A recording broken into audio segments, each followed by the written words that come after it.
فِي أَمْوَالِكُمْ وَأَنفُسِكُمْ وَلَتَسْمَعُنَّ مِنَ الَّذِينَ أُوتُوا الْكِتَابَ مِنْ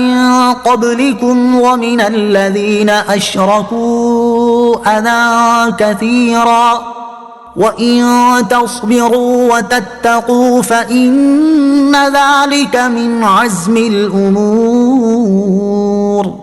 ترجمہ: بے شک تمہارے مالوں اور تمہاری جانوں کے بارے میں تمہیں ضرور آزمایا جائے گا، اور تم ضرور ان لوگوں سے جنہیں تم سے پہلے کتاب دی گئی اور مشرکوں سے بہت سی تکلیف دہ باتیں سنو گے، اور اگر تم صبر کرتے رہو اور پرہیزگار بنو تو یہ بڑی ہمت کے کاموں میں سے ہے۔ لَتُبْلَوُنَّ، تم ضرور آزمائے جاؤ گے۔ مسلمانوں سے خطاب فرمایا گیا کہ تم پر فرائض مقرر ہوں گے، تمہیں حقوق کی ادائیگی کرنا پڑے گی، زندگی میں کئی معاملات میں نقصان اٹھانا پڑے گا، جان و مال کے کئی معاملات میں تکلیفیں برداشت کرنا ہوں گی، بیماریاں، پریشانیاں اور بہت قسم کی مصیبتیں زندگی میں پیش آئیں گی، یہ سب تمہارے امتحان کے لیے ہوگا، لہٰذا اس کے لیے تیار رہنا اور اللہ کریم عز و جل کی رضا اور اس کے ثواب پر نظر رکھ کر ان تمام امتحانات میں کامیاب ہو جانا، کیونکہ ان امتحانات کے ذریعے ہی تو کھرے اور کھوٹے میں فرق کیا جاتا ہے، سچے اور جھوٹے میں امتیاز ظاہر ہوتا ہے۔ دینی معاملات میں مشرکوں، یہودیوں اور عیسائیوں سے تمہیں بہت تکالیف پہنچیں گی، ان معاملات میں اور زندگی کے دیگر معاملات میں اگر تم صبر کرو، اللہ عز و جل سے ڈرتے رہو اور پرہیزگاری اختیار کیے رہو تو یہ تمہارے لیے نہایت بہتر رہے گا، کیونکہ یہ بڑی ہمت کے کام ہیں۔ وَإِذْ أَخَذَ اللَّهُ مِيثَاقَ الَّذِينَ أُوتُوا الْكِتَابَ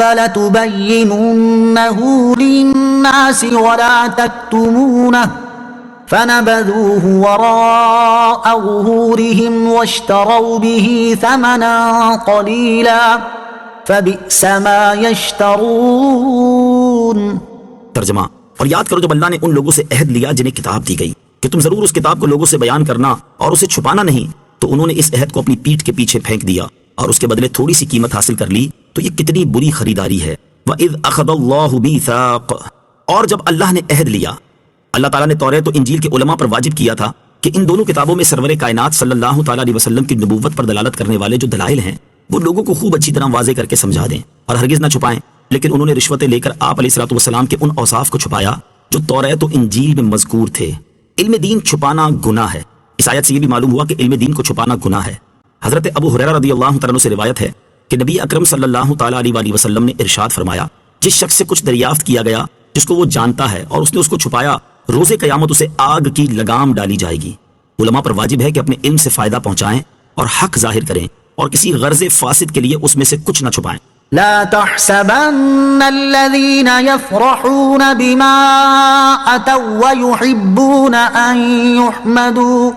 ويحبون أن يحمدوا بما لم يفعلوا فلا تحسبنهم بمفازة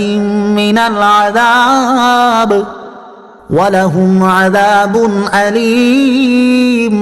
ترجمہ: ہرگز گمان نہ کرو کہ ان لوگوں کو جو اپنے اعمال پر خوش ہوتے ہیں اور پسند کرتے ہیں کہ ان کی ایسے کاموں پر تعریف کی جائے جو انہوں نے کیے ہی نہیں، انہیں ہرگز عذاب سے دور نہ سمجھو اور ان کے لیے دردناک عذاب ہے۔ لا تحسبن الذین یفرحون بما اتوا، ہرگز گمان نہ کرو ان لوگوں کو جو اپنے اعمال پر خوش ہوتے ہیں۔ یہ آیت ان یہودیوں کے بارے میں نازل ہوئی جو لوگوں کو دھوکہ دینے اور گمراہ کرنے پر خوش ہوتے اور نادان اور جاہل ہونے کے باوجود یہ پسند کرتے کہ انہیں عالم کہا جائے۔ خود پسندی اور حب جاہ کی مذمت۔ اس آیت میں خود پسندی کرنے والوں کے لیے وعید ہے اور ان کے لیے جو حب جاہ یعنی عزت، تعریف، شہرت کے حصول کی تمنا میں مبتلا ہے۔ جب کسی شخص کے دل میں یہ آرزو پیدا ہونے لگے کہ لوگ اس کے شیدائی ہوں، ہر زبان اس کی تعریف میں تر ہو، سب میرے کمال کے معترف ہوں، مجھے ہر جگہ عزت سے نوازا جائے، عالم نہیں ہوں پھر بھی علامہ صاحب کہا جائے، ملک و قوم کی کوئی خدمت نہیں کی پھر بھی معمار قوم کہا جائے، نجات دہندہ سمجھا جائے، محسن قوم قرار دیا جائے، میرا تعارف بہترین القابات کے ساتھ ہو، ملاقات پرتپاک انداز میں کی جائے، سلام جھک کر کیا جائے، تو اسے چاہیے کہ اپنے دل پر غور کر لے کہ کہیں وہ حب جاہ کا شکار تو نہیں ہو چکا۔ اگر ایسا ہو تو اس آیت سے سبق حاصل کرتے ہوئے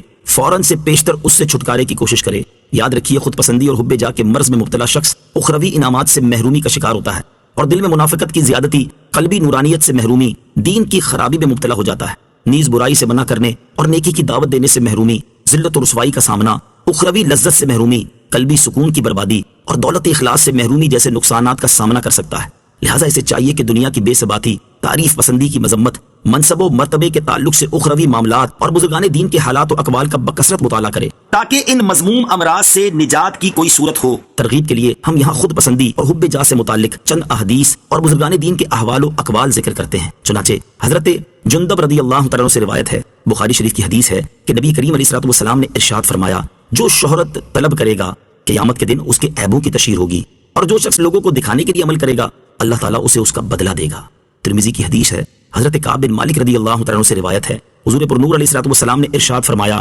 2 بھوکے بھیڑیے بکریوں کے ریوڑ میں چھوڑ دیے جائیں تو وہ اتنا نقصان نہیں کرتے جتنا مال اور مرتبے کی حرص کرنے والا اپنے دین کے لیے نقصان دہ ہے۔ ام المومنین حضرت عائشہ صدیقہ رضی اللہ تعالیٰ عنہا سے روایت ہے، حضور اقدس صلی اللہ تعالیٰ علیہ وسلم نے ارشاد فرمایا، اگر خود پسندی انسانی شکل میں ہوتی تو وہ سب سے بدصورت انسان ہوتی۔ حضرت حسن بن علی رضی اللہ تعالیٰ عنہما سے مروی ہے، نبی اکرم صلی اللہ تعالیٰ علیہ وسلم نے ارشاد فرمایا، خود پسندی 70 سال کے عمل کو برباد کر دیتی ہے۔ حضرت ابوبکر صدیق رضی اللہ تعالیٰ عنہ خود پسندی سے بہت زیادہ ڈرتے تھے، اور جب لوگ آپ کی تعریف کرتے تو آپ دعا مانگتے، یا اللہ عز و جل مجھے اس سے بہتر بنا دے جو کچھ یہ کہتے ہیں، اور جو کچھ یہ نہیں جانتے میرا وہ عمل بخش دے۔ اسی طرح جب لوگ حضرت عمر رضی اللہ تعالیٰ عنہ کی تعریف کرتے تو وہ دعا مانگتے، یا اللہ عز و جل میں اس چیز کے شر سے تیری پناہ چاہتا ہوں جو کچھ یہ کہتے ہیں، اور تجھ سے اس عمل کی بخشش چاہتا ہوں جس کا انہیں علم نہیں۔ حضرت عمر بن عبدالعزیز رضی اللہ تعالیٰ عنہ جب منبر پر خطبہ دیتے تو خود پسندی سے ڈرتے ہوئے گفتگو چھوڑ کر اس عمل کی طرف منتقل ہو جاتے جس میں خود پسندی نہ ہو، اور بعض اوقات ایسا ہوتا کہ خط لکھتے وقت خود پسندی کے خوف سے پھاڑ دیتے